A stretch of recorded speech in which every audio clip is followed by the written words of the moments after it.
Very, very good day. Very good day. We'll give everyone just a minute or two to join us.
Dr. Diana, you're muted.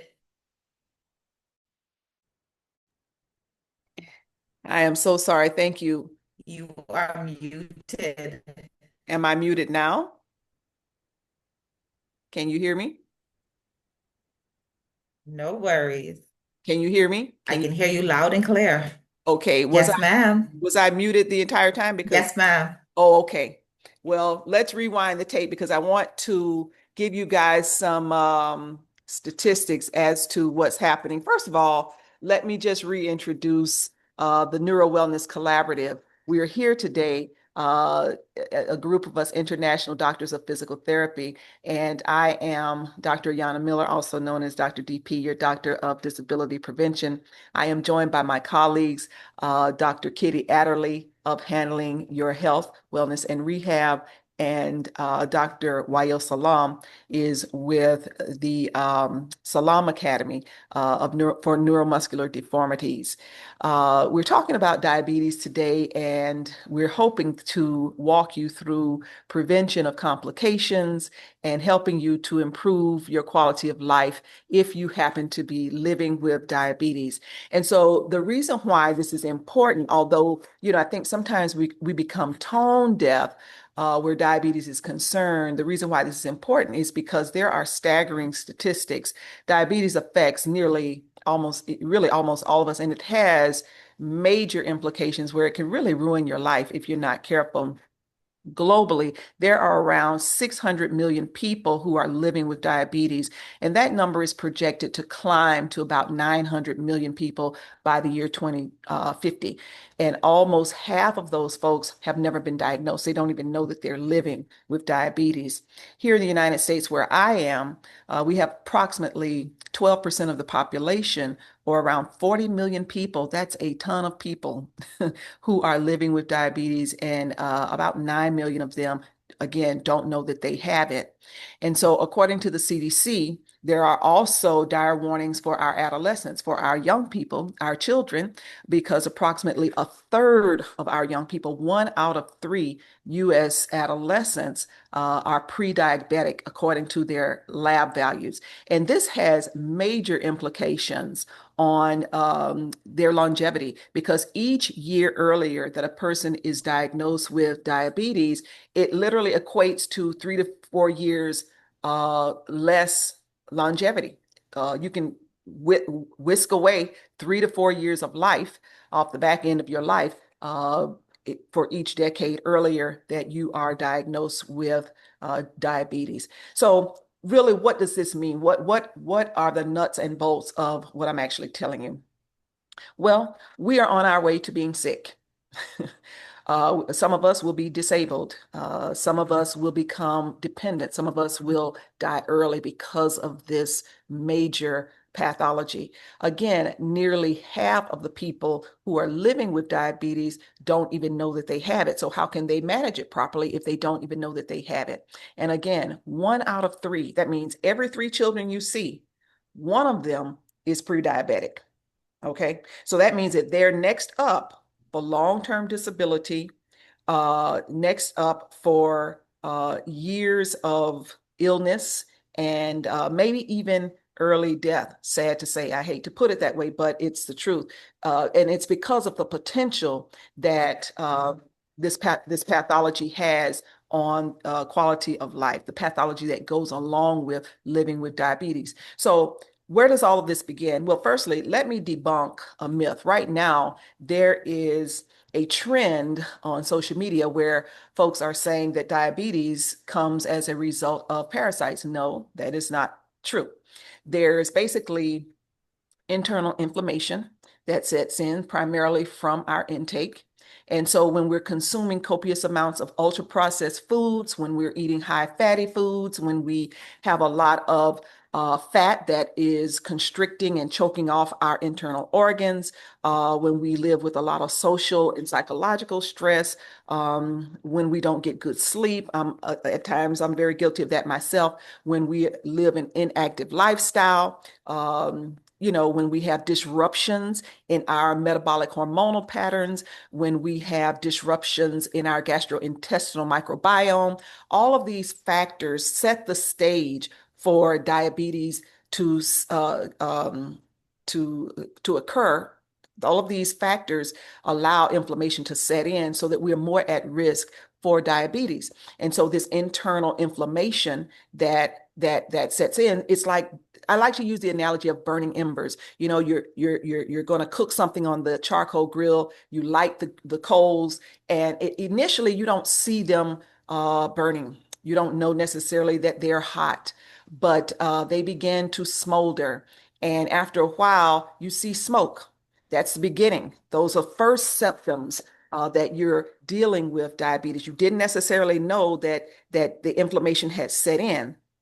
But then after a while, you start to see the smoke signals come. These are the initial signs and symptoms. But then after a while, you've got all out ash. Those coals, those embers completely turn to ash. Why? Because you're now in full-fledged disease. You have gone past the beginning stages. Mhm. Signs and symptoms have escalated, and now disability and has set in, and you are perhaps at risk of early death. And so this is what we want to prevent. We want to prevent our insulin receptors from becoming dysfunctional, because when insulin cannot give glucose the okay to come on inside the cell, when insulin can't give glucose the okay to come in and be used as fuel, then you start having cellular dysfunction. You start to have body parts that no longer work. Over time, this chronic insulin dysfunction leads to what? Diabetes type 2 diabetes mellitus, also known as hyperglycemia in clinic. So long-term hyperglycemia, long-term diabetes mellitus leads to tissue damage. Okay, why? Because there's oxidative stress from all of this excess glucose in the blood. We call it sugar. All this excess glucose that's floating around in the system and can't be properly used. So this stress shows up in the eyes, it shows up in the kidneys, it shows up in the nerves, it shows up in the cardiovascular system.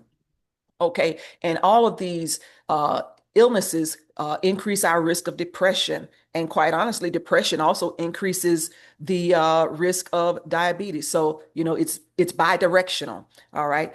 Your risk of infection increases. Your risk of disability increases. Why? Because now you're dealing with pain. You're dealing with cardiovascular system changes. You're dealing with pain, nerve pain, as I mentioned before. Your walking changes. You're becoming disabled.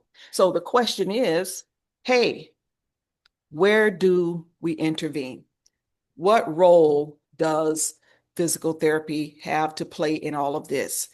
Dr. Kitty, from your standpoint, what are your thoughts on the role of physical therapy intervention dealing with and helping those who may be living with diabetes, whether they're diagnosed or not, whether they are on the front end and preferably not the back end?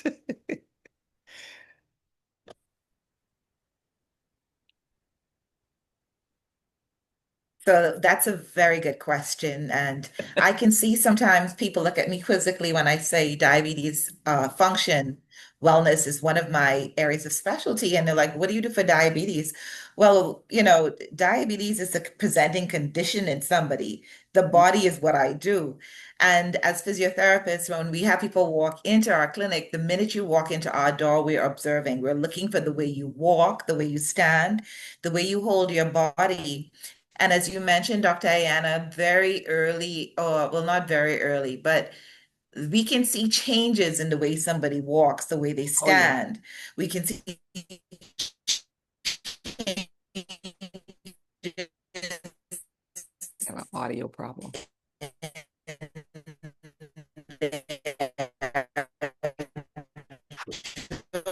I'm having a little audio problem, Kitty. Can't hear you. because you don't talk about how often diabetes affects the joints and ligaments of somebody when that sugar is uncontrolled and that glucose is being deposited all over. Is that a yes? You can hear me? I can hear you now. Okay, great. Right. So I was saying that when people walk into our clinic, we're observing the way they move, the way they walk, what their body and joints look like. And many times it's the physiotherapist that picks up that this uncontrolled glucose levels, blood sugar levels are impacting the actual physical structure of the body. And so it leads us down a path of investigating to see just where the impairments are. So one of the first things that we do is we check your balance. We want to figure out why your balance is off. We want to check why your walking pattern is off. And then in just by the line of screening and assessment, Mhm. we go and we do sensation testing, right? We look at Mhm. different points of the foot to see where the sensation is, if you're actually feeling it. Because what we do know is that diabetes affects the nerves, the smaller nerves, the motor, the sensory nerves of the body, and they control the way the joint moves and how the joint feels where it is in space, what we call proprioception. And it's a very slow ambers. You have these little ambers that are just lit and they're just raising and getting harder and harder and harder, and then bam, you reach the bottom of your foot. So we come in and we do those assessments. And many times when we ask our patients, when was the last time you had blood work done?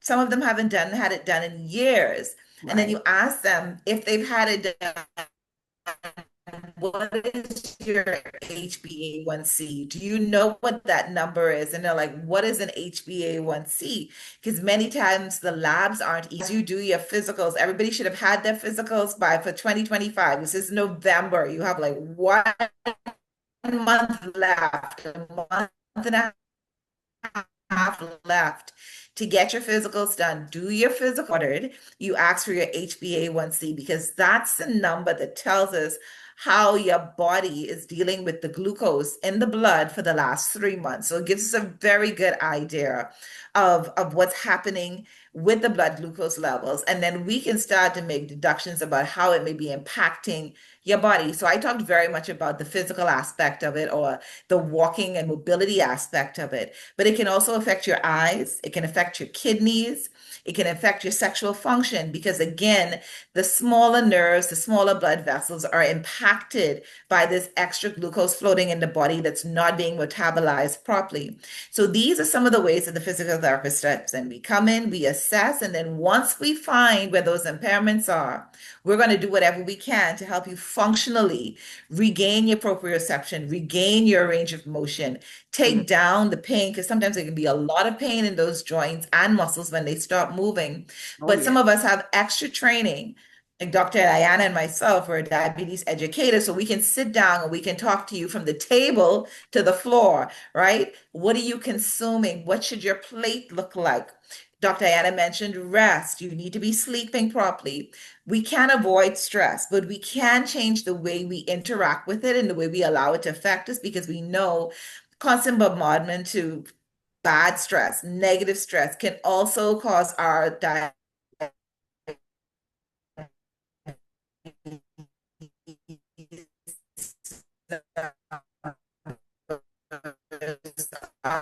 glucose numbers to fluctuate, blood sugar levels to fluctuate. And we want to ensure that you are aware of that. Lifestyle modifications for your Mhm. diabetes management, and it's reversible. Let's talk about it. If you have diabetes type 2, we need you to understand it's reversible. Your HbA1c below 5.7, because that's the number that we look for. So that's just some of the things that we do. Strengthening exercises, range of motion exercises, pain management, training, and lots of education. So with that, I know Dr. Weil is always big on education. Let's see if he can take it from here and we can go back and forth and just build on that topic for us, Dr. Diana. Thank you so much for that. I do see that we have a someone joining us. I'm not sure. Okay, Dr. Wael just jumped in.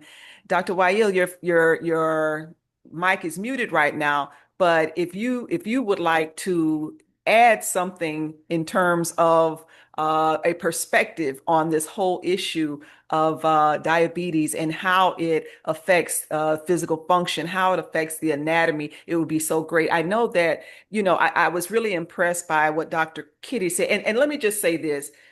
We always have these tech issues because we're a global collaborative, and sometimes the Wi-Fi is kind of funky and funny. But we want to bring you as much information that we can. I do like how Dr. Kitty touched on what really equates to this being a interlinked chain of pathology that starts with inflammation and ultimately could end up in disability. And the thing about an interlinked chain is that you have the ability to break the chain. You have the ability to affect your intake, which ultimately affect what happens in your microbiome. It ultimately affects what happens with your vascular system. You have the ability to affect and break the chain of inactivity so that your body uptakes glucose more efficiently and effectively. So understand that we do have methods to treat after a person has become disabled, but on the front end, as Dr. Kitty said, we're into wellness and we want to, first of all, help you to remain well so that you don't end up having to have treatment where you're affected by disability caused by diabetes. Dr. Wael, your perspective, we'd love to hear from you in these last few minutes as we get ready to kind of wrap up here. We're coming down to the end of our mini forum period, but we'd love to hear what you have to say, what you can offer our community where diabetes is concerned. I don't know if you have any points. We know that these statistics are climbing where our young people are concerned. You do a lot with children in the Middle East in particular. So anything that you have to offer the public will be greatly appreciated, Dr. Wael. Okay, thanks, Dr. Anna. Thank you, Dr. Kitty. I want to talk about the glucose, which is the main feeding of all of our cells. So diabetes means the glucose disturbance or glucose metabolism disturbance, which could affect all our body organs or all our cells. All our cells use the glucose, and when we have diabetes, that affect the metabolism of all our body. So we have Yeah. to know that diabetes is a global body disease that could affect everything. Yes. Simply, we have to care about diabetes from the start, from prevention of diabetes, and now, especially in our area, and even though in the world, because the fast food and bad malnutrition, sorry, the secondary diabetes now is the main uh, more than the primary. Yeah. And that's because of insulin resistance. So Mhm. we have to care a lot about um feeding and about nutrition, especially after 14 years or 40 years old.